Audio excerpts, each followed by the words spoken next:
नमस्कार। आप सुन रहे हैं जीवन के गूढ़ रहस्यों पर आधारित एक ऐसा पॉडकास्ट जो न केवल आपके मन को छुएगा बल्कि आत्मा की गहराइयों में झांकने का अवसर भी देगा। मैं आपका हार्दिक स्वागत करता हूं। आज हम 3 अत्यंत महत्वपूर्ण और गूढ़ प्रश्नों पर चर्चा करेंगे। आत्मा का रहस्य क्या है, समाधि की अवस्था में क्या अनुभव होता है और ईश्वर वास्तव में कौन है और कहां है। ये प्रश्न सदा से मानव चेतना को आंदोलित करते आए हैं। आइए इस यात्रा को आरंभ करें। आत्मा एक ऐसा शब्द जिसे हम रोज सुनते हैं, पढ़ते हैं, लेकिन बहुत कम लोग हैं जो इसके अर्थ की गहराई को सच में समझते हैं। आत्मा को लेकर शास्त्र कहते हैं, न जायते म्रियते व कदाचित, न यह आत्मा जन्म लेती है न मरती है, वह अविनाशी है। लेकिन क्या हम केवल शास्त्रों की बातों से संतुष्ट हो सकते हैं? जब हम अपने भीतर झांकते हैं, एक मौन की स्थिति में, तब हमें कभी कभी एक ऐसी उपस्थिति का अनुभव होता है जो हमारे विचारों, भावनाओं और शरीर से अलग होती है।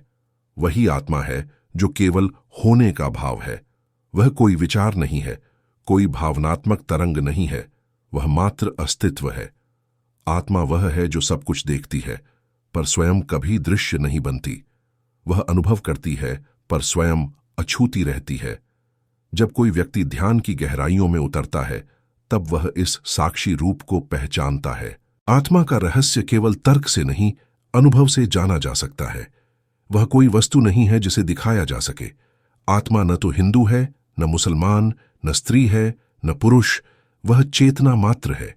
यह वही तत्व है जो जन्म से पहले भी था और मृत्यु के बाद भी रहेगा।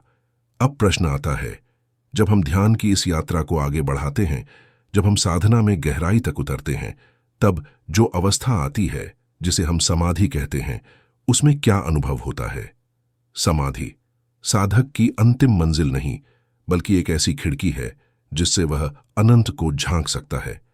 समाधि में व्यक्ति का अहम लुप्त हो जाता है। शरीर की चेतना विलीन होने लगती है, सांस मंद हो जाती है, कभी कभी रुक भी जाती है और मन पूरी तरह शांत हो जाता है। इस अवस्था में अनुभव शब्दों से परे होता है। वहां न कोई द्वंद्व होता है, न सुख दुख का भान। वहां केवल एक व्यापक शांति होती है, एक ऐसी गहराई जिसमें डूबकर व्यक्ति स्वयं को नहीं बल्कि संपूर्ण ब्रह्मांड को अनुभव करता है।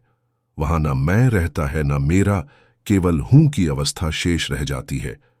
कई महापुरुषों ने इसे परमानंद की स्थिति कहा है, कईयों ने इसे शून्यता कहा है, परंतु दोनों ही अनुभव एक ही दिशा की ओर इशारा करते हैं। यह स्थिति इतनी सुंदर होती है कि लौटकर व्यक्ति के भीतर से एक नई ऊर्जा जन्म लेती है।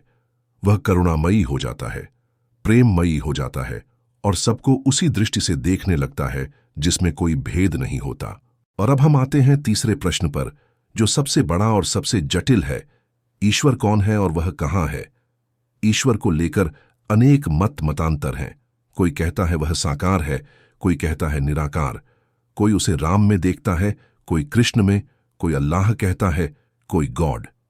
लेकिन यदि हम इन सभी नामों, रूपों और धर्मों के परे जाकर देखें तो एक बात स्पष्ट होती है, ईश्वर एक सार्वभौमिक शक्ति है, एक चेतना जो इस संपूर्ण सृष्टि में व्याप्त है। वेदों में कहा गया, ईश्वरः सर्वभूतानां हृद्देशे अर्जुन तिष्ठति, अर्थात ईश्वर हर जीव के हृदय में स्थित है। वह बाहर नहीं, भीतर है। जब हम मौन में जाते हैं, जब हम अपने भीतर उतरते हैं, तब वह एक आभास के रूप में प्रकट होता है, कभी प्रेम की अनुभूति के रूप में, कभी किसी अदृश्य मार्गदर्शन के रूप में। ईश्वर कोई व्यक्ति नहीं है, कोई कल्पना नहीं है, वह ऊर्जा है, एक अस्तित्व है जो सबको जीवन देता है, सबको चला रहा है। वह फूलों की सुगंध में है, बच्चों की हंसी में है, पत्तों की सरसराहट में है, सूरज की किरणों में है और हमारी सांसों के मध्य भी वही है। ईश्वर को खोजने की आवश्यकता नहीं है, केवल उस आवरण को हटाने की आवश्यकता है जो हमारे मन के द्वार पर पड़ा है। जब यह आवरण हटता है तब न आत्मा अलग लगती है न ईश्वर, सब कुछ एक हो जाता है। सत्य तो यह है कि आत्मा, समाधि और ईश्वर, ये तीनों एक ही वृत्त के 3 बिंदु हैं। आत्मा हमारा वास्तविक स्वरूप है, समाधि वह अवस्था है जहां हम आत्मा को अनुभव करते हैं, और ईश्वर वह असीम चेतना है जो आत्मा के माध्यम से हमें प्राप्त होती है। इन तीनों का अध्ययन अलग अलग नहीं किया जा सकता। जब हम अपने जीवन में मौन लाते हैं, जब हम ध्यान में बैठते हैं, जब हम अपने भीतर की यात्रा करते हैं, तब एक दिन वह क्षण आता है जब आत्मा, समाधि और ईश्वर सब एकमय हो जाते हैं। वहां न कोई प्रश्न शेष रहता है, न कोई उत्तर, केवल अनुभव रह जाता है, और वह अनुभव ही परम सत्य है। तो मित्रों, आज का यह मनन हमें यही सिखाता है कि सत्य को जानने के लिए बाहर की नहीं, भीतर की यात्रा करनी होती है। आत्मा को अनुभव करने के लिए शब्दों से परे जाना होता है। समाधि की अवस्था केवल ज्ञान से नहीं आती, साधना से आती है। और ईश्वर कोई दूर का तत्व नहीं, वह तो हर श्वास में समाया है। बस हमें उस मौन की आवश्यकता है जहां उसकी ध्वनि सुनाई देती है। आपका समय देने के लिए धन्यवाद। आशा है यह यात्रा आपके मन को शांत करेगी और आत्मा के स्पर्श का आभास देगी। फिर मिलेंगे ऐसे ही किसी गूढ़ रहस्य पर चर्चा के साथ। तब तक ध्यान रहे, आप वही हैं जिसे आप खोज रहे हैं। नमस्कार।